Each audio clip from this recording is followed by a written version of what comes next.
Hi friends, welcome to my channel. Snow time వచ్చేసింది. చూడండి ఎంత బాగా పడుతుందో. ఈ వింటర్ సీజన్కి అయితే ఇది ఫస్ట్ స్నో యూఎస్లో.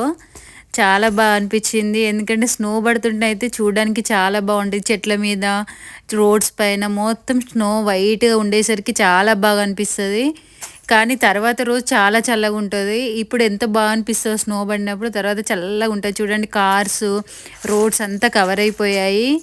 ఈ స్నో కారణంగా స్కూల్స్ కూడా 2 hours డిలే చేసేసారు. అంత స్నో పడింది, బాగా పడింది. పిల్లలైతే రెడీ అయ్యి స్కూల్కి వెళ్ళిపోతున్నారు. చూడండి, రోడ్స్ మాత్రం కొంచెం క్లీన్ చేశారు. మరీ ఎక్కువ పడలేదు, మామూలుగా పడింది. చాలా రోజులు అవుతుందని నేను కూడా స్నో బాల్ చేసేసాను. స్నో చెట్ల మీద కొంచెం ఉంటే పిల్లల్ని డ్రాప్ చేయడానికి వెళ్ళినప్పుడు. కానీ చాలా చల్లగా ఉంటుంది. మనకు చూడడానికి ఎంత అందంగా ఉంటుందో అంత చల్లగా కూడా ఉంటుంది స్నో. మా అమ్మాయి కూడా ఆడుతుంది. ఈ వీడియో కనుక మీకు నచ్చినట్లయితే ప్లీజ్ లైక్ అండ్